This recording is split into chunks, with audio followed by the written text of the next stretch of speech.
In case you missed the news recently, a representative of Oklahoma has filed a bill targeting furries in schools. Over the last couple of years, the fandom has been dragged into extra fandom political discussion, and very often for the wrong reasons. Today we're going to talk about the bill itself, as well as the infamous Litterbox incident. Hello Furs from the web, my name is Scar, and this is the story of how government officials are trying to target young furries in school. Stay tuned.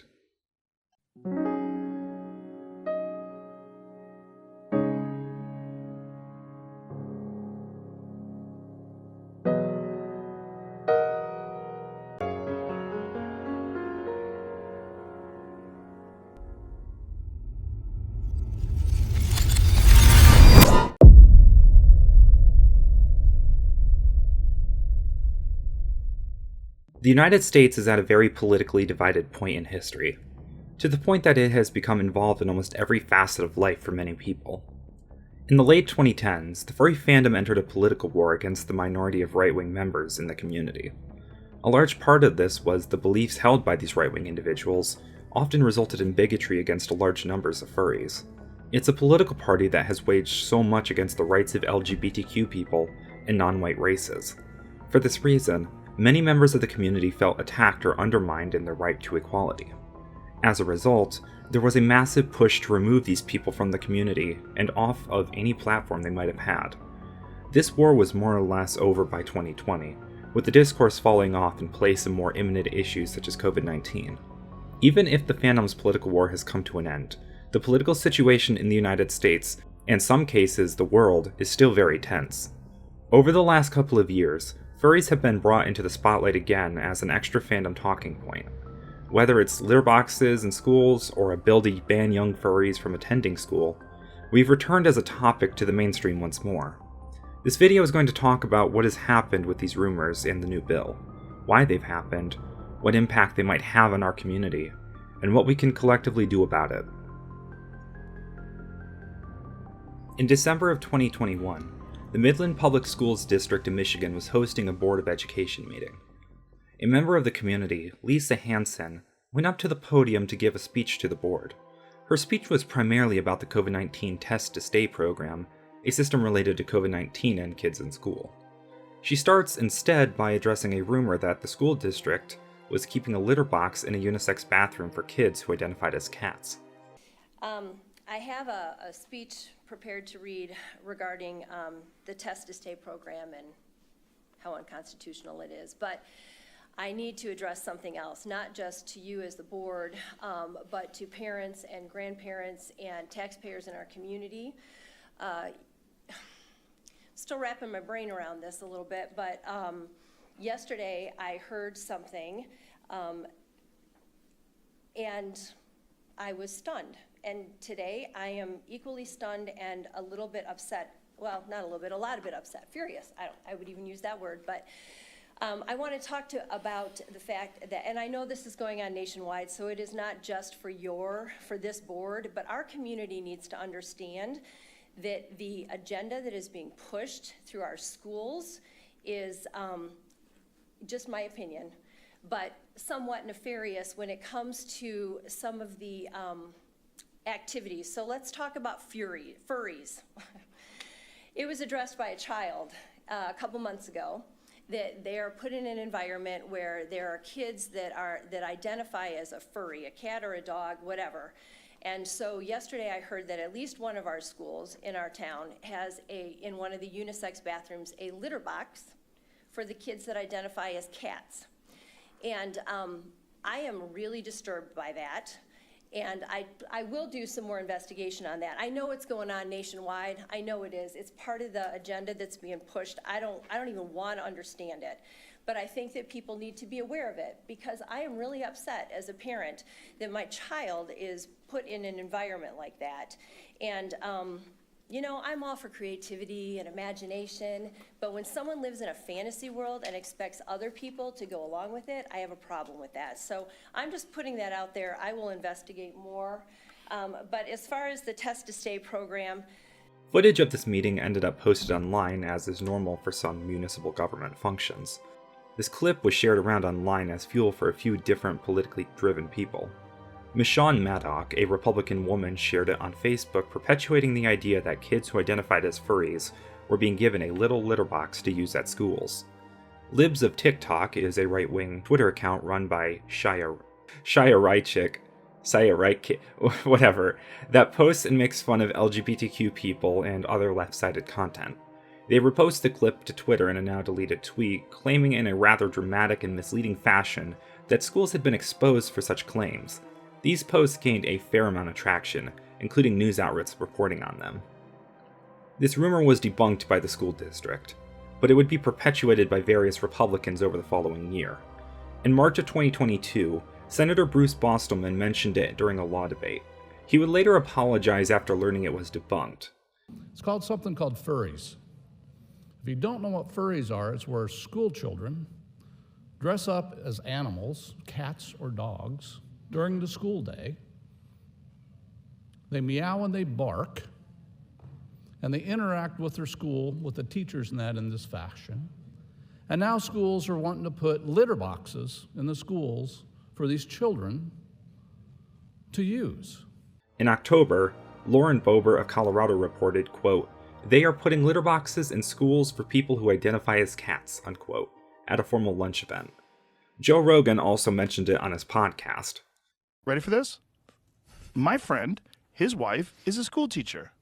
And she works at a school that had to install a litter box in the girls' room because there is a girl who's a furry who identifies as an animal. And her mother badgered the school until they agreed to put a litter box in one of the stalls. Don Bolduc of New Hampshire stated as much as well. All of these claims have been debunked as hoaxes. However, given the political tensions in the United States currently, these sorts of egregious claims have been talked about by major news outlets across the board. Given how sensationalism and the rapid pace of social media works these days, the greater public was seeing this headline without much further context.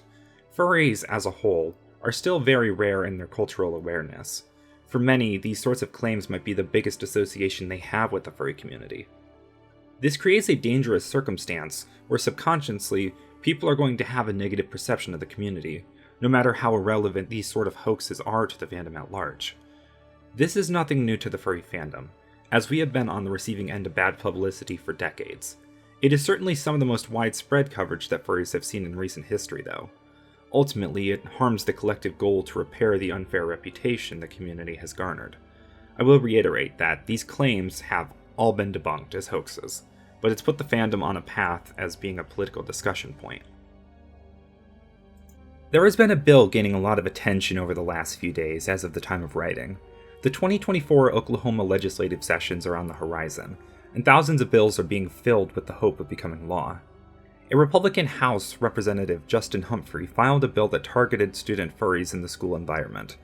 The bill states that students who purport to be an imaginary animal or animal species, or who engage in anthropomorphic behavior commonly referred to as furries, shall not be allowed to participate in school curriculum or activities. The parent or guardian of a student in violation of this section shall pick up the student from the school, or animal control services shall be contacted to remove the student. Just to be clear, I am not a lawyer and none of what I'm about to say constitute legal advice. Now then, let me explain this a little bit easier in case you don't speak legalese. Anyone who claims to be an animal, or acts like an animal, should not be allowed to go to school. It does mention furries, but based on my interpretation of the quote, it seems like a misunderstood definition as to what they are. It uses the term as if it means people who behave as anthropomorphic animals, which is horribly inaccurate most of the time, but I digress. Anyone who meets the criteria at school would have to be picked up by their parents and no longer allowed to attend. In the scenario that a parent is unable to pick them up, animal control would be called to remove the student from the premises, effectively treating them like an animal. Before I talk about the details any further, I just want to put my thoughts out there. This is a disgusting, dehumanizing concept. Regardless of your stance on young furries, children are very imaginative and creative in this stage of their life. Everyone as a child will often do things we might later see as silly, but it's just part of growing up.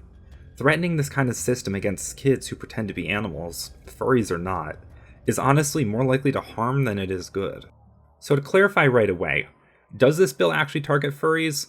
Yes, in the sense that it uses the name directly, but the bill is written in a way that, in my opinion, it solely defines furries as individuals who behave as anthropomorphic animals, or put simply, just behave like animals.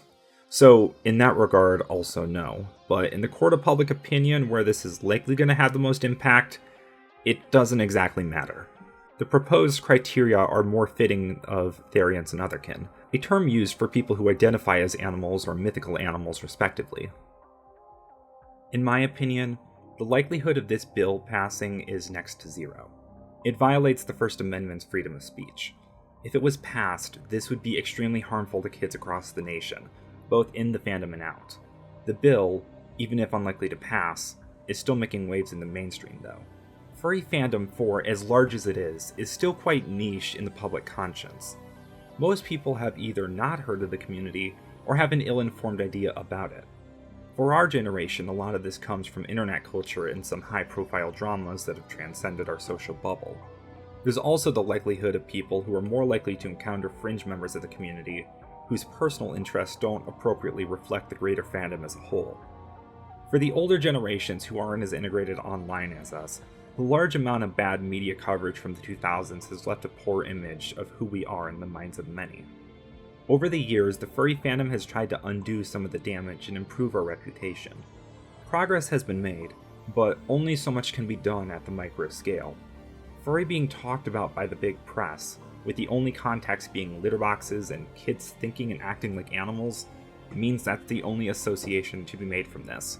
Furries, as with many more mundane topics, are often used as a political distraction from more prominent issues. Republicans, generally speaking, are anti-LGBTQ, and with the current battle against them, it's not impossible furries could be used as a target given the majority of furries are progressive and LGBTQ. I don't know if this is the case currently given they seem to not understand much of the community at all, but it is something to be mindful of in the future. Furries have struggled with the public's understanding and opinion for an extremely long time, and getting dragged into political discourse, as we have in recent history, could make it much worse. Some Republican figures who reiterated the Litterbox hoax have come out and apologized. For the most part, this is just furries getting caught up in the political war game instead of malicious attacks against the community. In terms of what can we do to prevent this kind of thing, the best thing we can do is spread awareness and educate others about the fandom.